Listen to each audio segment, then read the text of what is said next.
So what we notice from that is that there are far more people playing disabled characters than there used to be.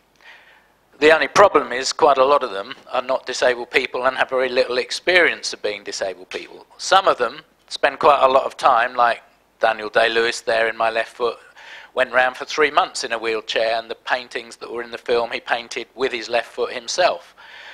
But many others, it's almost, as some commentators on media from a disability point of view are saying, is there's almost a new stereotype that disabled people are being used as a script prosthetic. In other words, a weak script is being held up by bringing disability in as a storyline. And I suppose what I would say, having looked at all of those, some of those are really making genuine points about disabled people's existence, particularly the ones around sexuality, I think, which are moving. But there's a lot of comedy going on, and there's a lot of, as in that rather bad spoof with Ben Stiller trying to make fun of Hollywood, whereas in fact Tropic Thunder was actually picketed across the United States when it came out because the word retard was used 17 times and people found that offensive. But he was trying to make fun of Hollywood in all its dimensions, but I would have thought the lasting impact on a lot of people wouldn't have been that at all. But on the other hand, there are an increasing number of disabled people playing disabled parts in the media, and I think that's actually quite interesting. Game of Thrones, Afterlife, Breaking Bad.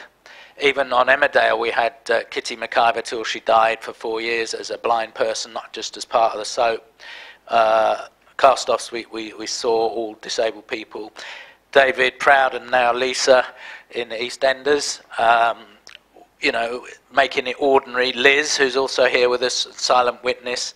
And I think my favourite today is Jaye Tambien, because I think it not only looks at one person with Down syndrome, it actually, because he works in a centre for support for disabled people, there's a whole group of young people with learning difficulties who are basically just wanting to get on with their lives and love each other in the way that everybody else is. So it's a very interesting film.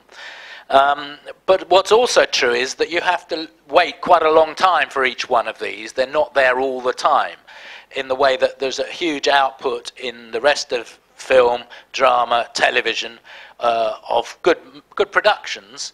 The times that you'll find a disabled person there, even when they're just included as a minor character, is very few and far between, and I think that's the problem. Some of the old stereotypes persist. Laughter, you know, and there was a programme made which in 2009 that we'd gone past the point of stereotypes, but that was before this government came in and the last government and started their attacks on disabled people. I don't think anyone would say that it's all right to make fun of the language of disabled people today, because it's being used for hurting people out on the streets, and that's the problem with people who try and, you know, even Little Britain, in my view. Matt Fraser, for instance, said in the film about that he didn't find anyone offended. I find that offensive because it puts in the mind of people that we're fakers, and I don't think that that's okay. So who said that Ricky Gervais could be the expert on portrayal of disability in the humour field and taking someone of short stature and making fun of them on a programme? I don't find that acceptable myself, and people will say, well, you're being far too politically correct. But what is the outfall of all of this? For the group of people, young people, who are the ones who largely create mayhem in our lives, it's just saying there's a green light to make fun of disabled people and do worse. So I think that's a problem. When it comes to sex, I think we've had some more breakthroughs, really. The Sessions, not a disabled person, playing someone who was in an iron lung, actually after his 40th birthday deciding he wanted to try sex before he died with a surrogate. Quite an interesting film, which gave him the confidence, and I know there are complex issues there about that, to actually get into a proper relationship with someone after that, when he felt he had the self-confidence. Rust and Bone, very interesting.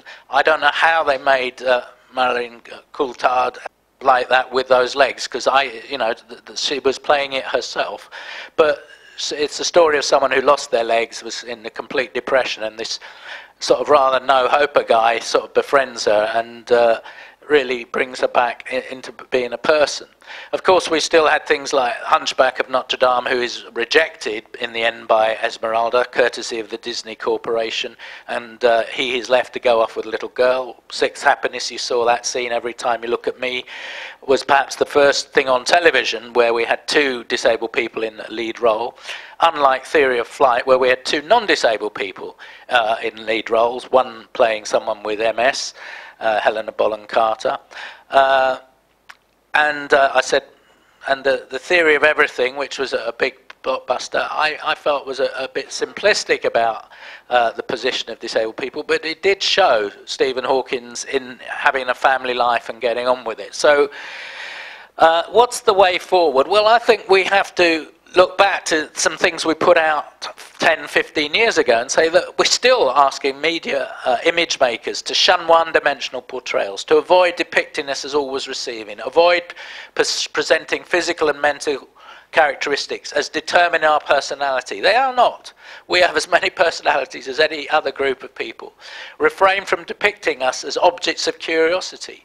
Our impairment should not be ridiculed or made the butt of jokes. Avoid sensationalizing us as victims, preparing us for refrain from endowing us with superhuman attributes, and avoid making our attitude the problem. Show the barriers we face. Be allies with us. Avoid showing disabled people as non-sexual. Show us as loving and relationships.